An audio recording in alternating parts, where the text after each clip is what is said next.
menyambut kehadiran semua ibu-ibu. Sudah ada 152 perempuan dari berbagai kota, bahkan dari Malaysia, dari Korea Selatan. Mana Korea Selatan? Ya, ada dari Korea, Mami ini.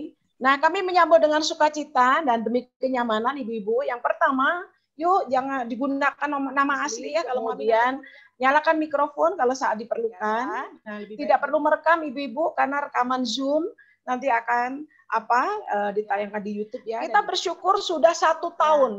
Nah, kalau ibu merasa terberkati dan ibu rindu untuk mendukung pelayanan kita, ya silakan ibu bisa memberikan dukungan. Tidak tergantung jumlahnya, besarnya. Baik, saya kira itu aja. Kita akan memberikan waktu kita kepada Mami Maimunah Natasa. Beliau bukan orang asing bagi kita, bagi kawan-kawan yang ada di Hagai. Kami menyebutnya semua adalah Mami ya, karena ibu-ibu tahu Mami berulang tahun keberapa? 79 tahun. Ayo, mohon dengan hormat Bu Esther Widodo. Mari, shalom ibu-ibu, mari kita menyatukan hati kita akan berdoa bersama-sama. Tuhan, kami percayakan kehidupan Mami Natasha Maimunah ke dalam tangan kuasa Tuhan. Dalam setiap pelayanan yang ada pengurapan Allah turun atas hamba-Mu ini. Kau memberkati pelayanannya, memberkati keluarganya, apapun yang Tuhan yang diperbuat oleh tangannya, Tuhan membuatnya berhasil. Terima kasih Tuhan, terima kasih. Kami juga akan memulai acara kami pada sore hari ini. Mari Tuhan memimpin, menyertai.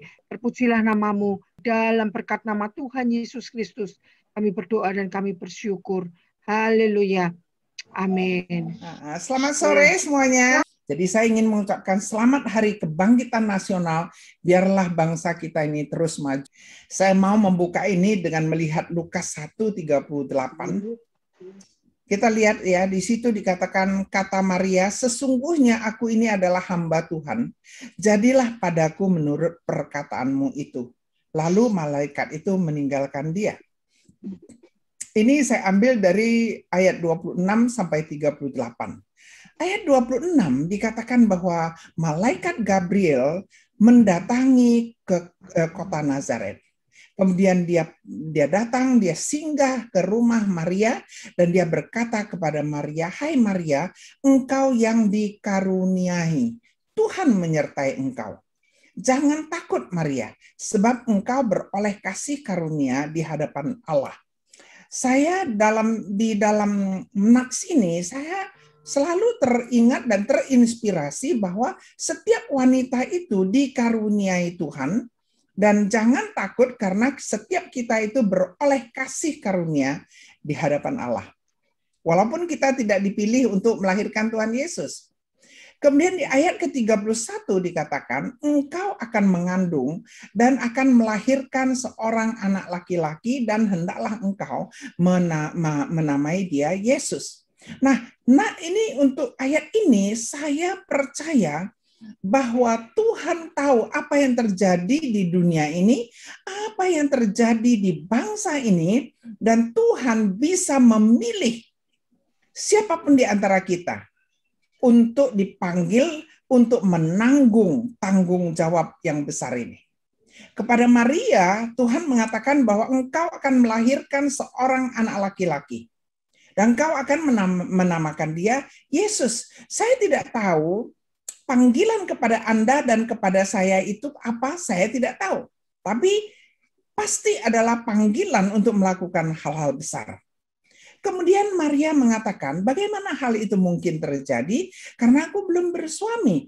Betapa sering kita sebagai wanita, kita mempunyai begitu banyak alasan untuk tidak menerima panggilan itu. Kita bisa mengatakan, aku ini hanya seorang perempuan. Hari ini kalau saya ditanya, saya akan mengatakan bahwa saya ini seorang nenek, sudah 79 tahun. Mulai dari 2-3 hari kemarin, saya itu sudah masuk ke usia ke-80. Apa sih yang bisa dilakukan oleh seorang nenek ya?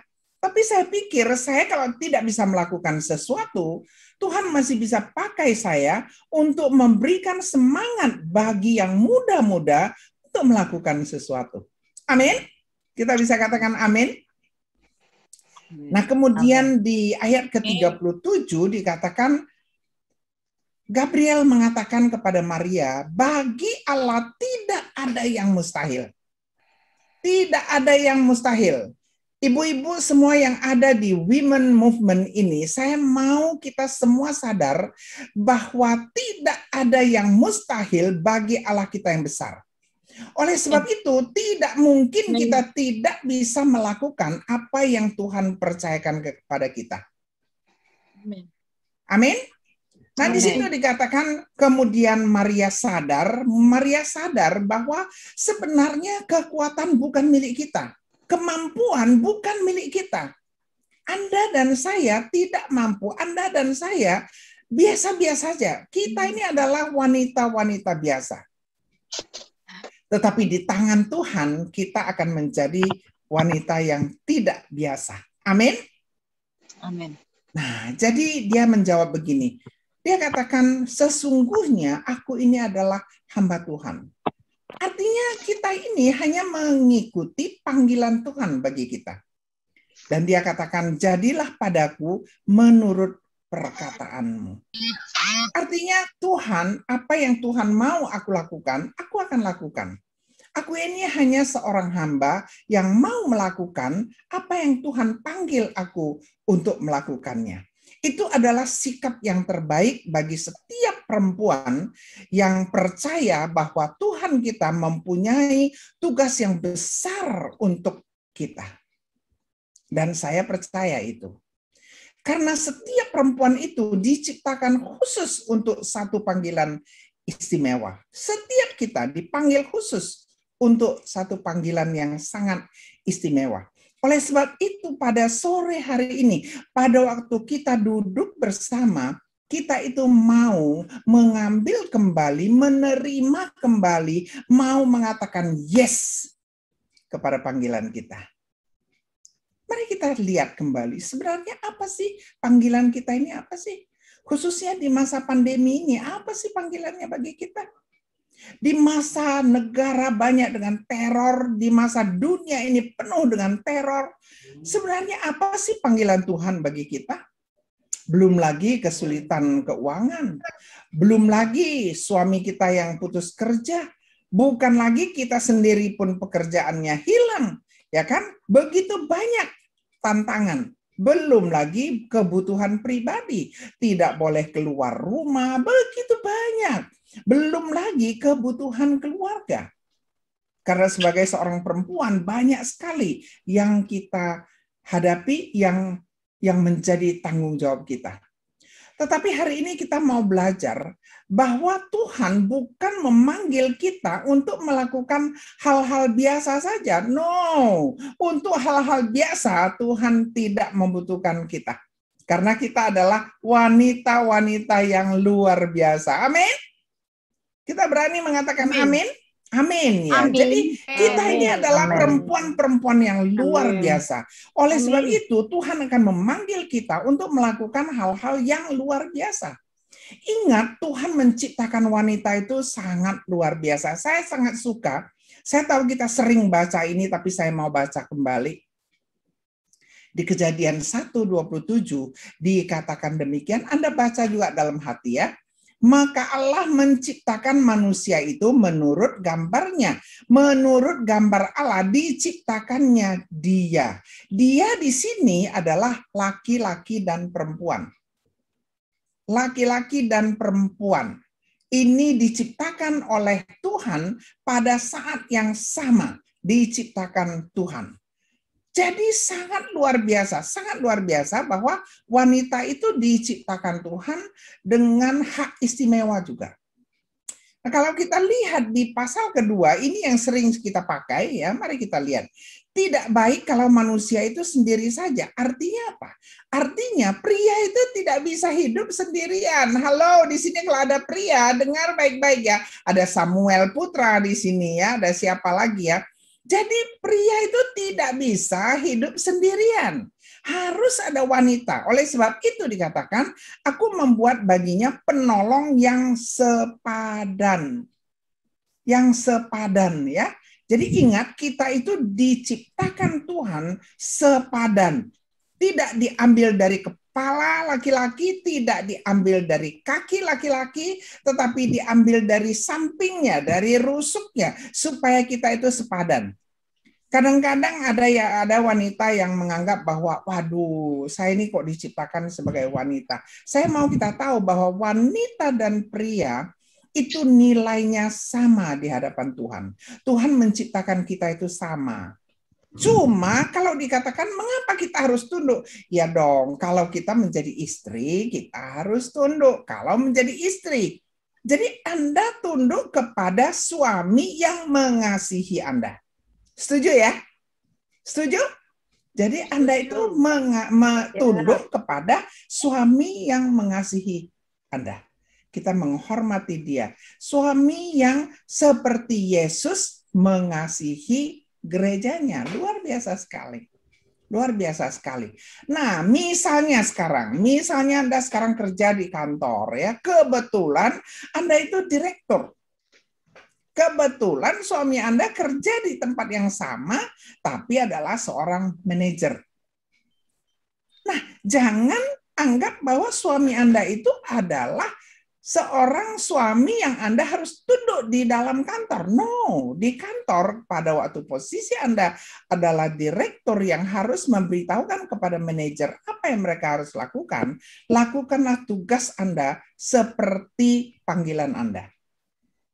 Saya nggak mengatakan bahwa kita harus menganggap suami lebih rendah. Nggak ada. Sama. Kita itu sama. Tetapi pada waktu kita menjadi istri, kita itu harus tunduk pada suami. Tapi pada waktu kita berada di tempat kerja, itu beda. Jadi kita sebagai wanita, kita harus tahu di mana fungsi kita. Di mana peran kita. Nah, jadi wanita itu diutus untuk menjadi penolong. Saya sangat suka dengan ini. Saya sangat suka. Jadi wanita itu diutus Tuhan untuk menjadi penolong. Penolong yang sepadan, penolong yang sama, penolong yang nilainya sama, berdirinya sama tingginya, nilainya juga sama. Kalau pria dapat 100, kita juga 100. Nah, dikatakan kita menjadi penolong yang apa? Penolong itu adalah pertama, membantu. Membantu bila ada kebutuhan, ada yang tidak bisa dilakukan, kita harus membantu. Membantu itu mengkatrol. Membantu itu mengkatrol. Jadi ada yang misalnya suami saya itu analfabet. Suami saya itu tidak bisa baca, tidak bisa tulis. Karena dia tidak bisa baca, tidak bisa tulis, dan kebetulan suami saya itu tidak mau orang lain tahu. Jadi orang lain tidak boleh tahu. Ya, saya sebagai istri, saya harus dukung dia, saya harus tunduk kepada dia sebagai seorang istri, jadi saya membantu. Dia tidak bisa baca, saya bantu. Dia tidak bisa hitung duit, saya bantu. Dia tidak bisa tulis surat, saya bantu. Semua saya bantu. Jadi saya sekaligus menjadi sekretaris dia. Dan saya tidak pernah menceritakan kepada siapapun bahwa dia itu tidak bisa baca, tidak bisa tulis. Tapi saya tahu, saya diutus Tuhan sebagai penolong dia untuk bisa mengkatrol mereka yang membutuhkan bantuan. Kemudian Tuhan juga menunjuk kita sebagai penolong, mengutus kita sebagai penolong yang mendorong. Yang mendorong artinya apakah itu suami, apakah itu anak, ya, apakah siapapun. Nah, itu yang saya coba lakukan. Mendorong itu sering sekali ada orang yang tidak berani maju. Takut, ya, takut tinggi, takut gagal, takut tidak dianggap. Nah, para wanita diutus Tuhan untuk menolong mereka menjadi pendorong-pendorong. Memberikan encouragement, memberikan kata-kata yang memberi mereka itu dorongan, memberikan mereka itu kata-kata yang memotivasi, membuat mereka itu mampu berdiri. Oleh sebab itu ada yang mengatakan bahwa di belakang seorang pria yang berhasil selalu ada seorang wanita yang luar biasa. Karena kita ini adalah pendorong. Dan kita juga membantu. Dan kita bukan hanya mendorong suami kita. Kita juga mendorong anak-anak kita. Bahkan seperti saya sekarang tidak ada suami ya. Suami saya udah meninggal udah lama. Saya ditinggal waktu saya usia 30 sekian tahun. Nah, jadi saya nggak ada suami untuk saya dorong. Saya bisa dorong anak-anak saya. Saya dorong menantu-menantu saya. Sekarang cucu-cucu saya. Dan mendorong juga siapa yang ada di dalam lingkungan saya. Saya sekarang di Hagai, ya saya dorong mereka yang ada di Hagai. Hari ini di sini di Women Movement saya mendorong Anda semua supaya semua bisa bangkit, semua bisa melakukan apa yang Tuhan mau Anda lakukan. Mendorong. Itulah yang dilakukan oleh wanita. Dan yang terakhir kita punya tugas sebagai penolong adalah mendukung. Anda tahu kadang-kadang suami juga bisa jatuh karena apa? Apapun itu ya. Bisa saja jatuh dari usahanya, bisa juga jatuh dari kesehatannya. Nah, saya lihat Ningsi ini luar biasa. Waktu itu kan Paulus lagi sakit, masuk rumah sakit. Saya perhatikan ya, Ningsi itu betul-betul menjadi seorang istri yang sangat luar biasa, yang betul-betul mendukung secara rohani, secara jasmani, secara spiritual, semua itu dia dukung. Karena saya terus berkomunikasi dengan Ningsi, jadi saya tahu ya. Jadi mendukung pada waktu dia jatuh sakit, usahanya jatuh, bahkan kalau dia jatuh ke dalam dosa. Kita harus beritahukan mana yang benar, mana yang salah, tapi kita tidak bisa tinggalkan dan kita harus dukung. Jadi caranya itu kalau membantu itu adalah mengatrol ke atas, kalau mendorong itu adalah mendorong dari belakang, kalau mendukung itu adalah mengangkat dari bawah. Betapa luar biasanya menjadi penolong. Saya sangat bangga karena Tuhan memanggil wanita untuk menjadi penolong. Bahkan penolong bagi saya bukan hanya penolong pada keluarga saja. Hari ini kita bicara tentang kebangkitan nasional. Siapa tahu Tuhan memanggil kita perempuan-perempuan untuk bisa ambil bagian. Untuk menjalankan hidup kita sesuai dengan panggilan kita. Ada wanita tidak mengerti masak, saya memang kebetulan suka masak. Ya ada wanita. Hah? Apa itu? Suara apa itu? Ada ya wanita yang memang dia itu sudah biasa kerja di kantor, bahkan polisi wanita kita lihat, menteri juga wanita, tergantung panggilan kita itu di mana. Nah, mari kita lihat apa sih sebenarnya impian kita? Apakah impian kita menjadi seperti model di dunia ini? Atau impian kita itu melakukan apa yang Tuhan mau kita lakukan. Kadang-kadang wanita itu ya begitu sempit pikirannya, saya tahu sekali, karena saya ini dulu belum kenal Tuhan Yesus. Saya baru kenal Tuhan Yesus waktu saya usia 38 tahun. Anda bisa bayangin sebelum saya usia 38 tahun, saya samalah dengan wanita-wanita di dunia ini ya, karena suami saya tanda kutip masih suka ngintip-ngintip perempuan, suka tidur dengan perempuan lain, suka mejeng dan sebagainya. Jadi saya nggak mau kalah. Saya tidak mau kalah. Kalau Anda lihat saya udah lupa, tapi mereka kalau kirim saya foto waktu saya masih muda, saya jadi aduh lucu sendiri gitu. Saya ini pelente waktu muda. Saya kepingin selalu seksi, selalu cantik, selalu keren gitu. Karena saya takut suami saya nanti diambil perempuan lain. Tapi tahu nggak apa yang terjadi? Diambil juga sama perempuan lain. Jadi Anda mau cantik, Anda mau pinter, kalau memang diambil perempuan lain ya diambil juga oleh perempuan lain. Lucu ya? Nah, sampai saya sadar bahwa impianku yang paling tinggi bukan menjadi wanita yang tampil hebat, yang tampil luar biasa, cantik, keren, dan sebagainya. Tapi saya mau menjadi perempuan yang dipanggil oleh Tuhan, yang mengikuti Tuhan, sama seperti Maria yang melakukan kehendak Tuhan. Yang berani mengatakan kepada Tuhan, Tuhan ini aku Tuhan, pakailah aku. Dan saya bersyukur setelah saya kenal sama Tuhan Yesus, saya itu dipanggil untuk melakukan yang bagi saya, hal-hal yang rasanya tidak mungkin saya bisa lakukan, tetapi Tuhan mampukan. Nah, sekarang kita cerita ya, untuk menerima panggilan Tuhan itu ada harganya. Ada harganya ya. Kalau kita mau ikut panggilan Tuhan, itu harganya mahal sekali. Itu yang kita mau bicarakan. Kalau kita mau menerima panggilan Tuhan seperti Maria, maka kita itu harus siap. Yang pertama kita harus siap keluar dari zona nyaman kita. Sama seperti Maria. Bisa nggak bayangkan? Pada waktu Maria diberitahukan oleh Gabriel bahwa dia akan hamil, dia akan melahirkan seorang anak laki-laki yang akan diberi nama Yesus. Dia sadar bahwa dia itu seorang perawan. Dia itu belum pernah nikah, belum pernah tidur dengan pria. Dia harus hamil. Pasti dia merasa sangat tidak nyaman. Dia pasti merasa dia akan ditertawakan. Tapi kalau dia berani menerima panggilan, dia harus berani keluar dari zona nyaman. Jadi hari ini kita mau bicara bagaimana kita kalau keluar dari zona nyaman, apa yang kita harus lakukan. Pada waktu kita menerima kembali panggilan Tuhan yang begitu kencang, yang bukan saja hanya untuk keluarga kecil kita, tetapi untuk yang lebih besar, yang pertama kita harus bisa komit. Ya, saya ambil dari akronim COST, ya, COST. Jadi artinya bayar harga gitu ya. Pertama adalah C, C-nya itu komit. O-nya itu overcome challenges, yang mampu mengatasi segala macam tantangan.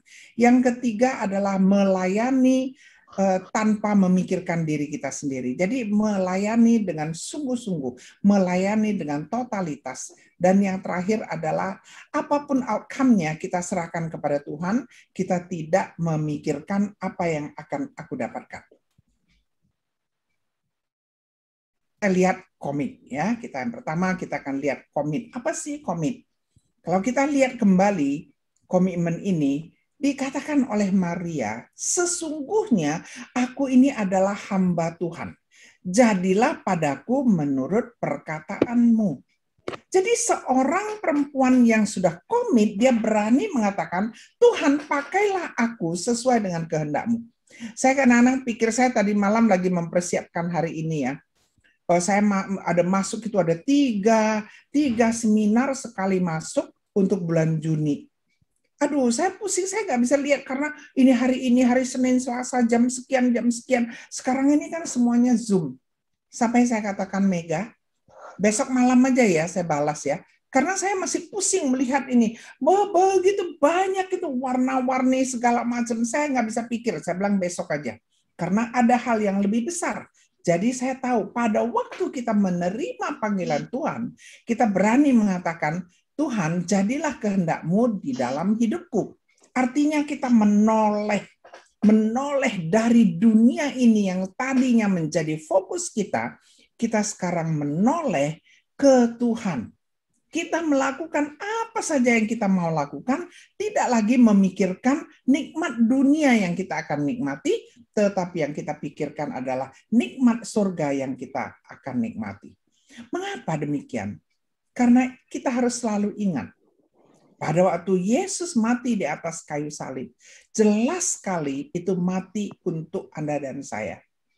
Pada waktu Yesus mati di atas kayu salib, katanya yang terakhir adalah selesai sudah. It is finished. Tetelestai. Yang namanya tetelestai itu artinya adalah semua hutang kamu sudah aku lunasi. Semua hutang kamu. Hutang kamu untuk kepada Tuhan, dosa-dosa kamu, semua sudah aku lunasi. Aku lunasi dengan darahku yang kudus di atas kayu salib. Kemudian dikatakan, kamu yang seharusnya menerima hukuman, sekarang ini sudah aku bebaskan dari hukuman itu. Karena aku telah menerima hukuman itu untukmu. Jadi Tuhan Yesus telah menerima hukuman itu bagi kita. Kita nggak usah lagi menerima itu hukuman, ya. Kemudian dikatakan bahwa aku telah berperang untuk kamu dan aku sudah memenangkan peperangan itu. Ini yang dilakukan oleh Tuhan Yesus di atas kayu salib. Jadi bagi saya ini hanya seorang yang berdosa yang telah ditolong oleh Tuhan, yang diangkat oleh Tuhan, yang utang, yang dosanya diselesaikan oleh Tuhan, dikuduskan oleh Tuhan, yang saya ini sekarang ini seharusnya dihukum, hukumanku sudah dilakukan oleh Tuhan, dan saya sudah dimenangkan oleh Tuhan karena dia sudah bangkit dari kuburnya. Saya ini hari ini adalah orang yang memiliki kemenangan karena karunia Tuhan. Padahal saya ini adalah seorang yang berdosa. Jadi saya mau berani komit kepada Tuhan. Saya berani komit.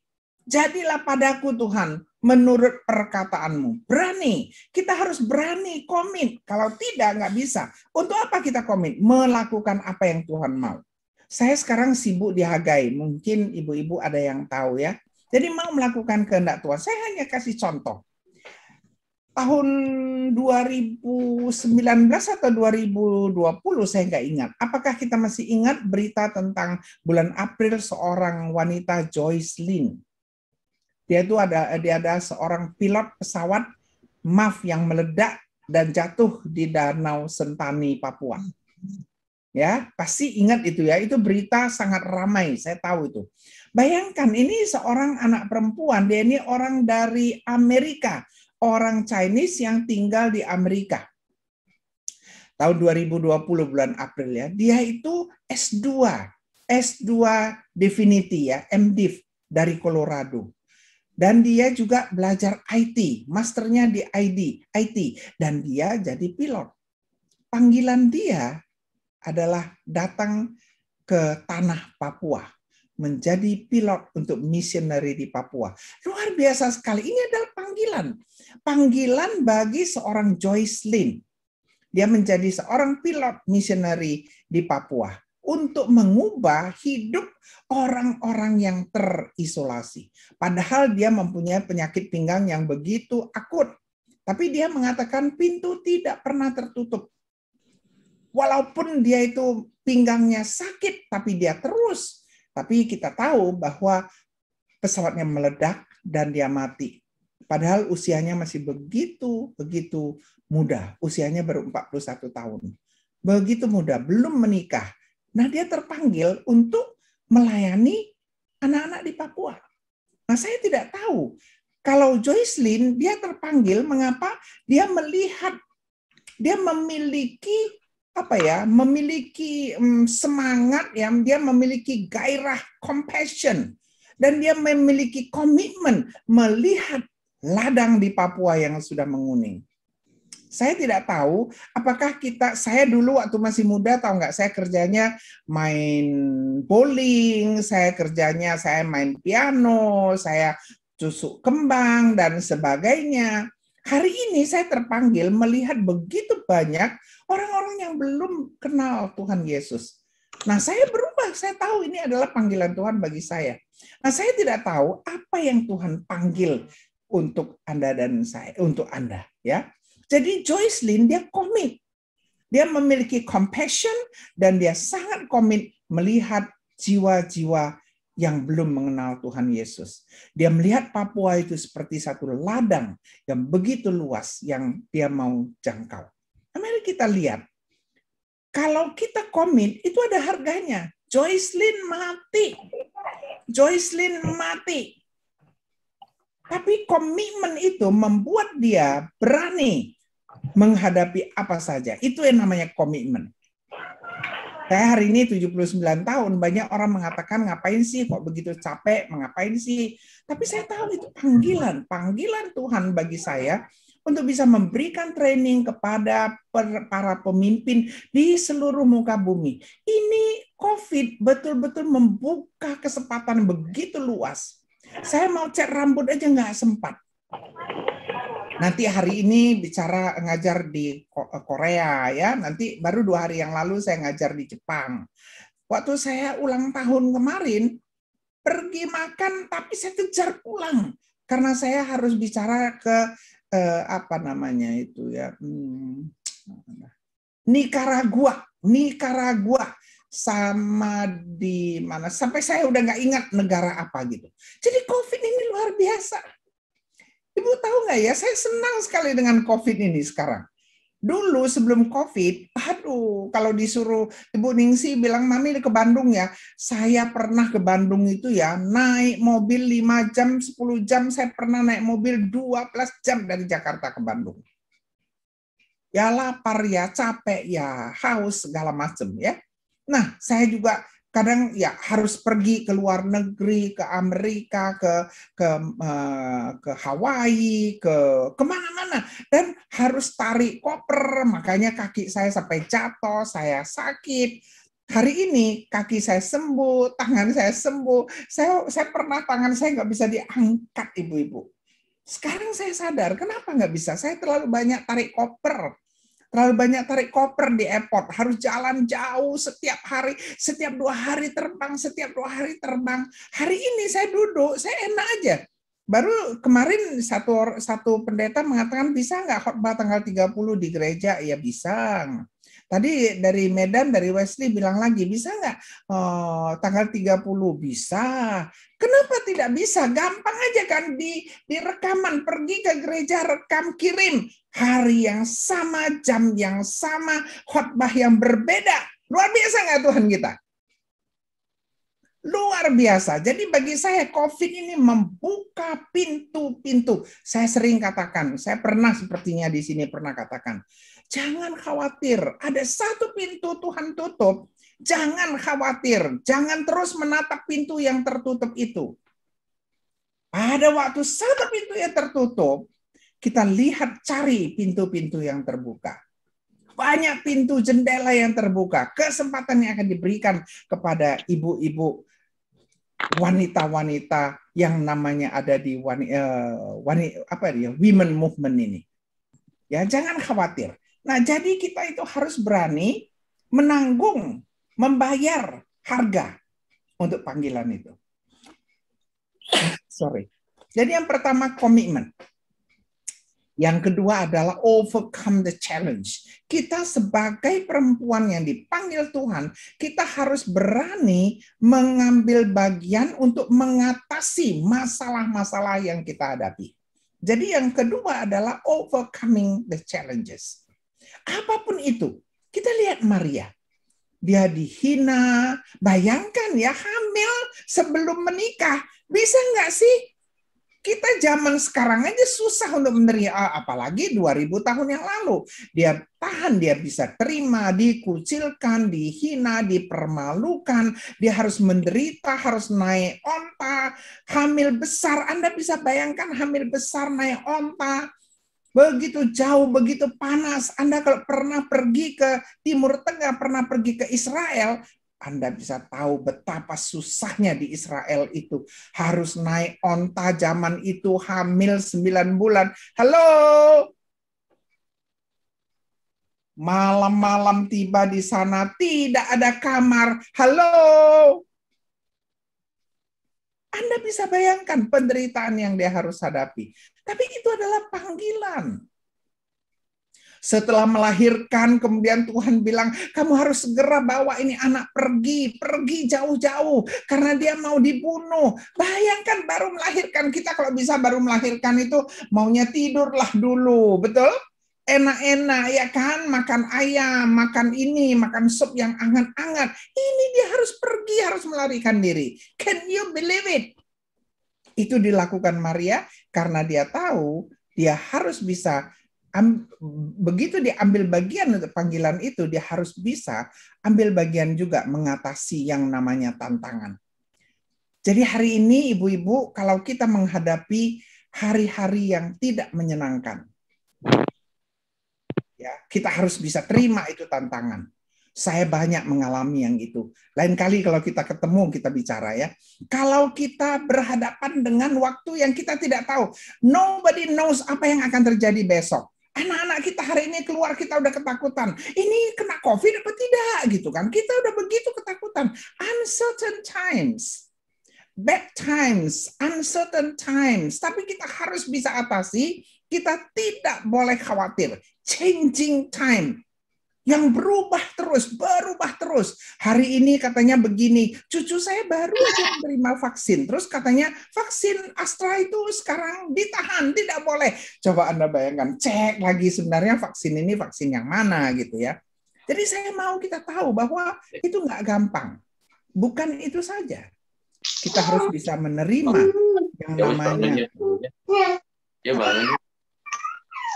Kita harus menerima dunia begitu kompleks. Kita harus bisa menerima hidup yang begitu melatihkan, tenaga yang terkuras, emosi manusia yang hancur. Bahkan saat ini banyak sekali orang yang imannya tergoncang. Tapi saya percaya Anda dan saya tidak akan pernah tergoncang. Amin. Amin. Nah, itu untuk saat-saat yang susah. Amin. Nah, kadang-kadang saat yang baik itu juga merupakan tantangan. Saat-saat kita begitu enak, begitu tenang, itu merupakan tantangan yang berat. Karena kita susah sekali meninggalkannya. Jadi hari ini kita tahu pertama, kita harus bisa komit. Kedua, kita harus bisa mengatasinya. Dan yang ketiga kita pelajari bahwa kita harus melayani dengan tidak fokus kepada diri kita sendiri. Nah, apapun yang terjadi, kita harus bisa melayani Tuhan dengan baik, dengan sempurna, dengan tanpa memikirkan diri kita sendiri. Kita harus setiap wanita, kalau kita mau ambil bagian dalam kebangkitan nasional, kebangkitan dunia, kita harus menjadi penata layan yang benar. Kita harus berani menyangkal diri. Tidak berfokus kepada keberhasilan kita di dunia. Tapi kita berfokus kepada keberhasilan kita di surga nanti. Amin? Kita bisa bilang amin? Saya suka dengar amin gitu ya. Kalau amin itu amin. Amin itu begini. Kita nggak tepuk tangan begini. Kita nggak tepuk tangan. Tapi gini ya. Amin. Luar biasa. Nah, kita ya, apa sih yang harus kita bisa lawan? Yang kita harus bisa lawan adalah keinginan dunia kita yang masih tersembunyi. Perempuan pun punya ambisi yang tidak terjawab. Kadang-kadang kita simpan itu, tersembunyi itu. Ada kadang-kadang kebutuhan yang tidak terpenuhi. Itu membuat kita merasa bagaimana. Kemudian kita juga ingin berhasil di mata manusia. Kita ingin tepuk tangan. Coba kita kalau melayani di gereja, melayani di mana-mana, nggak ada yang tepuk tangan. Kita pikir, aduh, rupanya mungkin saya ngajarnya kurang baik ya, atau saya nyanyinya kurang bagus ya, gitu. Kita kepingin tepuk tangan di dunia ini. Kita harus memiliki kendali dalam lingkungan kita. Kita harus bisa mencapai keberhasilan. Ibu-ibu sekalian, itu semua adalah dunia. Kita harus bisa melepaskan atau namanya menyangkal diri kita. Kita harus siap.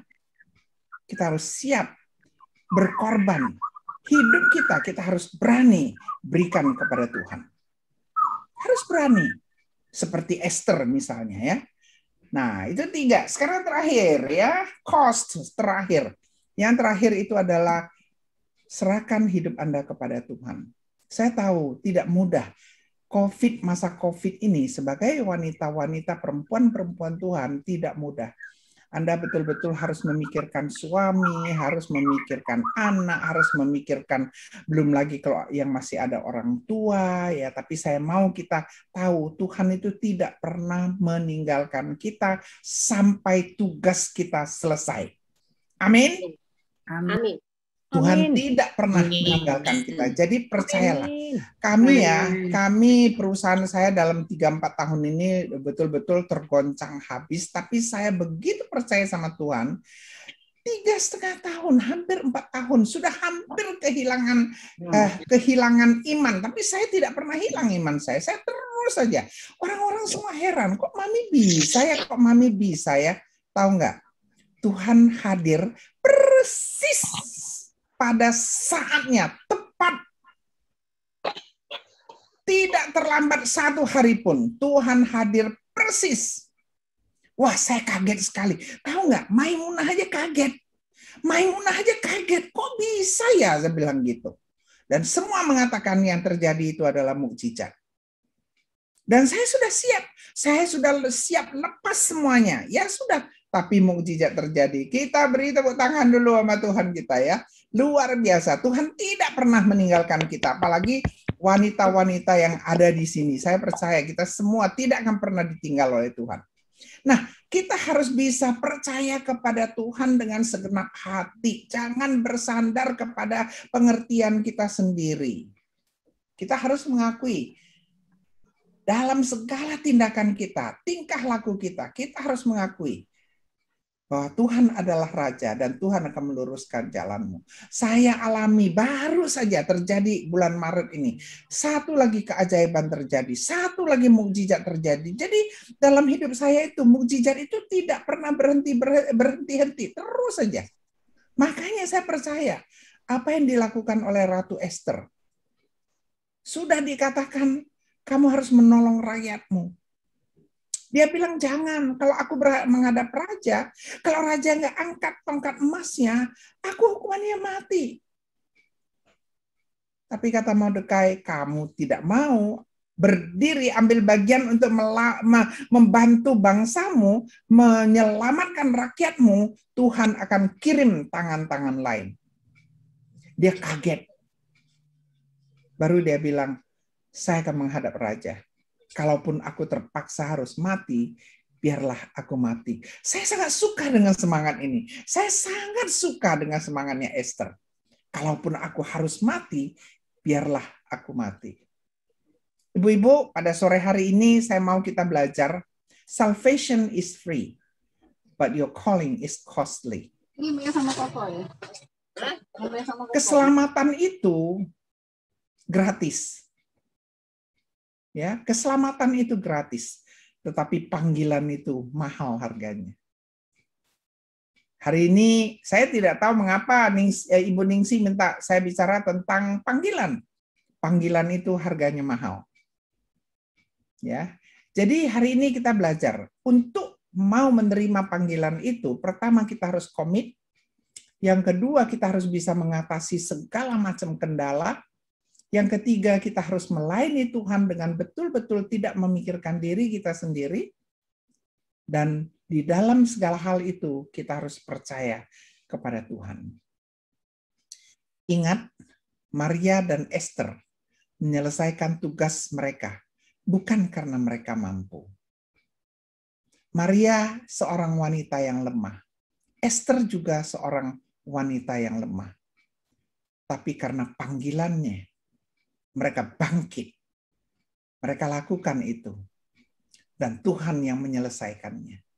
Saya tidak tahu apa yang dipanggil oleh bangsa ini atas Anda semua. Tapi kalau dipanggil, Anda terima panggilan itu. Bukan karena Anda hebat. Bukan karena saya hebat. Tapi karena kita mempunyai Tuhan yang hebat. Dan Tuhan yang akan menyelesaikannya. Kita semua adalah alat yang Tuhan pakai. Amin. Kita hanya alat yang Tuhan pakai. Wanita yang diutus untuk menjadi penolong. Menolong bangsa kita. Menolong keluarga kita. Membantu yang perlu dibantu. Mendorong yang perlu didorong. Dan mendukung yang perlu didukung. Ingat, Yesus sudah mati bagi kita. Melalui kematian Tuhan Yesus, kita belajar 4 hal yang kita pelajari. Dosa kita sudah diampuni. Kita sudah dibenarkan oleh karunia Tuhan, kita sudah dikuduskan melalui Roh Kudus, dan melalui proses pengudusan, kita akan bisa menjadi seperti Kristus. Wanita-wanita Allah, perempuan-perempuan yang ada di dalam women movement ini, jadilah terang dan garam bagi bangsa. Menjadi garam artinya membawa pengaruh. Menjadi terang artinya berbuat baik agar nama Tuhan yang dipermuliakan. Kita mau membangun keluarga kita, membangun bangsa kita untuk menjadi suar. Menjadi keluarga kita membawa pengaruh positif, menjadikan keluarga kita yang berbuat melakukan hal-hal yang baik, dan keluarga yang memuji Tuhan. Tidak mudah untuk menyambut panggilan Tuhan. Kadang suami mengecewakan, kadang-kadang anak-anak membuat kita khawatir, Kadang-kadang keuangan membuat kita tertunduk, tidak tahu bagaimana. Kesehatan juga betul-betul harus kita pikirkan. Tetapi menerima panggilan berarti keluar dari zona nyaman. Dan menerima panggilan artinya pantang mundur. Menerima panggilan hanya ada satu jalan, yaitu maju. Panggilan dari Tuhan yang memberikan hidup kepada kita, yang mati bagi kita, dan yang bangkit bagi kita. Mari kita terima panggilan Tuhan. Mari kita jalankan hidup kita persis seperti panggilan Tuhan untuk sepadan, berpadanan dengan panggilan kita. Ingat, saya ulang kembali. Mari kita berkomitmen, mari kita mampu melakukan apa yang Tuhan mau kita lakukan. Mari kita itu tidak memikirkan diri kita sendiri dan percayalah kepada Tuhan. Inilah saatnya bagi kita untuk reclaim your calling. And the time is now. Yesus memberkati. Mari kita berdoa. Amin. Bapa, Engkau sungguh baik. Engkau telah mengumpulkan lebih dari 200 wanita yang Engkau kasihi, yang Kau ciptakan sangat istimewa, yang Kau ciptakan khusus untuk boleh menerima panggilan-Mu, untuk melakukan hal-hal yang dahsyat, yang luar biasa bagi keluarga kami, bagi bangsa kami. Tuhan, pakailah setiap kami yang Engkau percayakan untuk boleh melakukan hal-hal besar bagi Tuhan. Jadikan kami hamba-Mu seperti Maria, seperti Esther, dan jadikan hamba-hamba-Mu yang ada di tempat ini menjadi wanita-wanita yang bisa berdiri, mengangkat senjata yang Engkau siapkan bagi mereka. Walaupun kami ini lemah, tapi kami tahu kami mempunyai Tuhan yang kuat. Tuhan, tolong kami, jadikan kami alat-Mu, agar kami boleh, dalam hidup kami boleh bermakna, dan kami boleh mengangkat harkat kami sebagai perempuan-perempuan demi kebangkitan bangsa kami. Terima kasih Tuhan, kami serahkan sore hari ini ke dalam tangan Tuhan Yesus. Biarlah Tuhan yang menyertai kami. Dalam nama Tuhan Yesus. Amin.